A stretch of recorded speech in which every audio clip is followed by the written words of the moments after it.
You know what I miss? I miss fictional tournaments held in Brazil to crown new champions. Next time AEW wants to introduce a new belt, they better buy Pac an imaginary plane ticket to Rio de Janeiro. Anywho, this week seems like a good time to give the WWE Intercontinental Championship its flowers. Of course, I'm recording this before Raw, so maybe I'm preemptively celebrating the first singles title win of Chad Gable, but hey, a broken record for Gunther would be good too. The workhorse title of the 90s finally returning to form has made for excellent television in the WWE midcard for the first time in a long time, so let's celebrate it. A reminder, of course, that this list is looking at specific reigns rather than a champion's overall body of work, so for as iconic an Intercontinental Champion as Chris Jericho is, for instance, his 9 reigns averaging 34 days won't be appearing on this list. Admin done, let's ride. I'm Tempest hailing from partsFUNknown, and these are the 10 greatest WWE Intercontinental Championship reigns of all time. But before we get on with this list, make sure of course that you like this video, subscribe, and enable notifications to always on so you never miss a fun list just like it.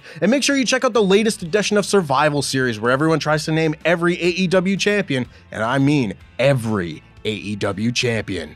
Number 10, The Miz's 5th reign. This is the best you are getting. Alright, let me check my notes here on my overly large hand. The great promo on Talking Smack, the match with Dolph Ziggler, the 4-way where Sami, KO, and Cesaro carried the load. To be fair, that is more than most Intercontinental title reigns of the era had, although it remains true that the highlights of this reign were packed into 3 weeks of this 6-month run that otherwise included nothing matches with Apollo Crews and Make Darren Young Great Again era Darren Young. That promo is very great, as is the match with Dolph Ziggler. In fact, it is remembered enough to this day that it gets brought up all the time, and it was enough to convince a generation that The Miz had actually restored honor to the title. It's the greatest Intercontinental title reign in the minds of all the people who weren't alive to see Mr. Perfect hold the belt upside down, but this is a cultured list, so let's continue.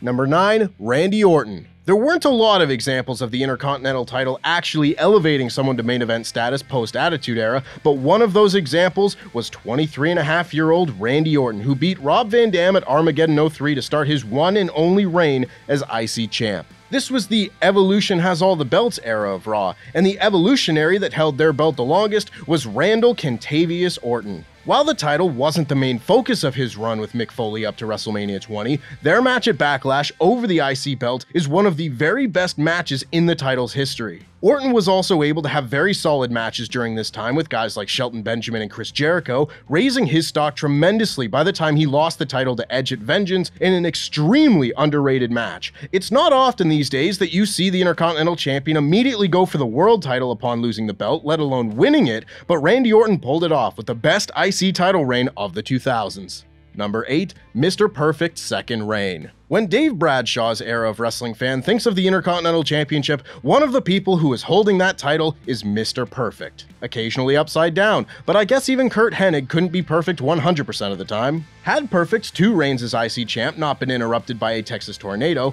he would have placed even higher on this list, but as it stands, this 2nd reign of Mr. Perfect, lasting 280 days, solidified him as a perfect Intercontinental Champion. There weren't necessarily as many iconic title defenses on TV during this reign as others on this list, but this was also a different era where house show business was a huge component of WWE business, and many a fan went home from a WWE show remembering the Mr. Perfect match on the show. And, of course, you cannot talk about this reign without mentioning the match in which he lost the title to Bret Hart at SummerSlam, a diamond in an era of duds, and a match that defines the Intercontinental title to this day.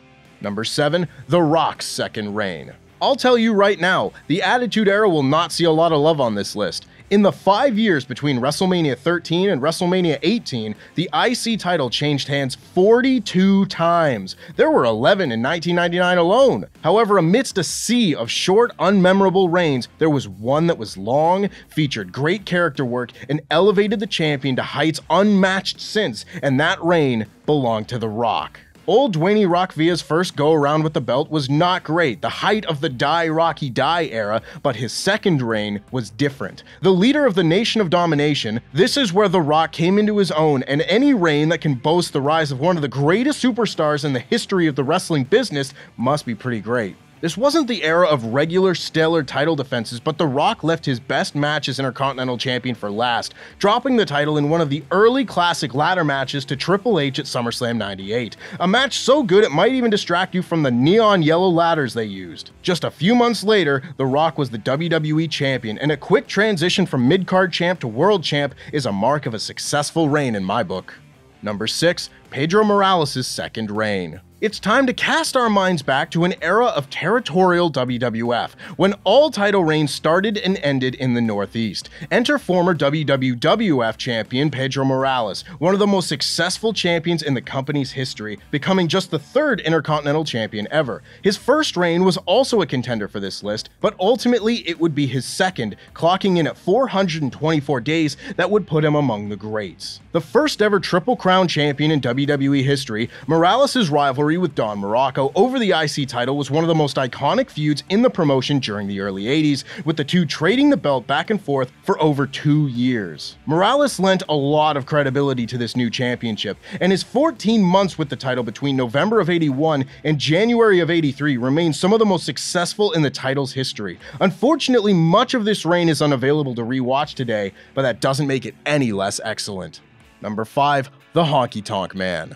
For almost 3.5 decades, the Honky Tonk Man's record as the longest reigning Intercontinental Champion has been unapproached. Unless you count Santino and his honkometer. I can't believe he didn't get there. This is a weird one, because on one hand this reign has been spoken into WWE folklore as the longest and greatest reign that there has ever been. On the other hand, can you name me any iconic moments or matches from this reign besides being squashed to lose the title at the first SummerSlam? It is pretty hilarious to consider that just 2 months after Ricky Steamboat and Randy Savage had one of the most legendary matches in WWE history over the Intercontinental title at WrestleMania 3, the title was strapped to the waist of a comedy heel who wouldn't relinquish it for 14 whole months. Hope you like that Mania Classic, cause you ain't getting any more. There is no denying that this reign is one of, if not the most iconic IC title reigns of all time. But is it as great as WWE would like you to believe it is? Nah, I don't think so. Maybe that's a blasphemous statement coming from the mouth of a naive millennial, but there have been better. Not many better, this is still top 5 all time after all, but we have 4 more reigns to cover, so Honky, if you would please shake, rattle, and roll on out of here.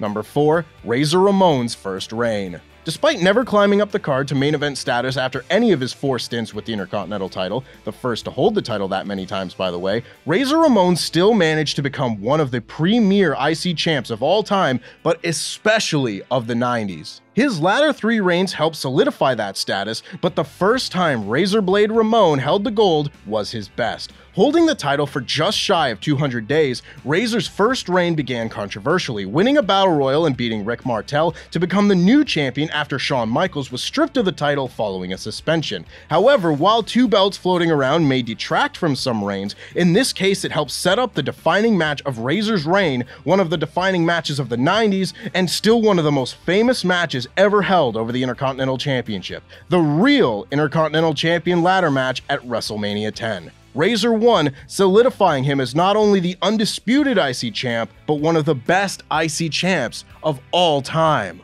Number 3. Bret Hart's second reign. Another example of an otherwise perfect year-long reign being cut in half, this time by the handsome, brave, and strong Mountie, Bret Hart would potentially be even higher on this list had his first reign gone uninterrupted. As it stands, he has to settle for being just the 3rd best of all time. I don't know how he will ever live with such a slight against him, but we move on. Bret's second reign began in legendary fashion as he became one of the only WWE wrestlers to ever pin Roddy Piper's shoulders to the mat at WrestleMania 8. From there, his reign lasted until SummerSlam, where he dropped the title to Davey Boy Smith in Wembley Stadium in front of only 80,000 people. Small potatoes, really, when compared to the much more impressive 81,000 fans from some other show. That match with Bulldog is very special for many reasons, whether it be Davey's temporary amnesia forgetting the entire match as they got in the ring, or the sheer quality of this 25-minute classic, or the incredible scope of such a match closing out Wembley Stadium over the WWF title, or the fact that just a month and a half later, Bret was WWF champion.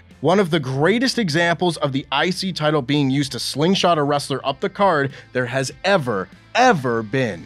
Number 2. Randy Savage. It took a lot to have classic matches in the WWF during the late 80s. The promotion was fueled by showbiz, machismo, and enough cocaine to kill an elephant, and what resulted was a very popular, very exciting version of pro wrestling that still lacked the consistent in-ring wizardry that would become popular later. But during that time, there was a 414-day reign that stood apart from the rest, and that reign belonged to Randy Savage. When Hogan was on top, having the same match every night, Randy Savage was crafting a legacy for himself, working with legends of the industry like Bruno Sammartino, Pedro Morales, Tito Santana, and, of course, Ricky the Dragon Steamboat. Savage cemented himself as the #2 guy in the WWF with this reign. And again, I would be remiss if I didn't properly give the deserved flowers to the match where he finally dropped the title to Ricky Steamboat at WrestleMania 3. Not that the match hasn't gotten enough flowers over the last 36 years. Christ, the match looks like Florence Pugh and Midsommar at this point. But this really was the first classic WrestleMania match, an honor that no other match will ever be able to lay claim to,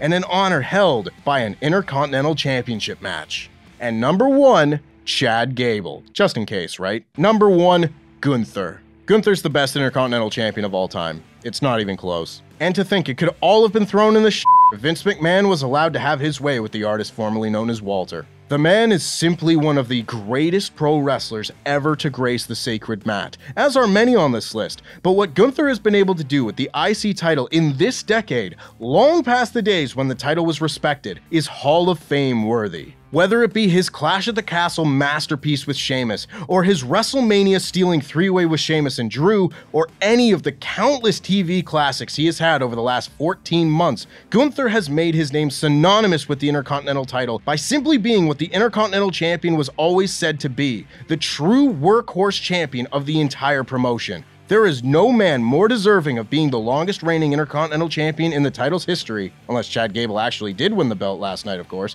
But even in that bizarre timeline, missing the record by a couple of days would do minimal damage to the legacy of the Intercontinental Ring General. Long may he reign.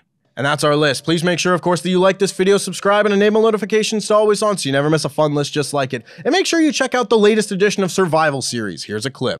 Today, you will be trying to name every single AEW champion in reverse chronological order. World champion? Champion. What? Oh God, I had no idea you could be this sadistic.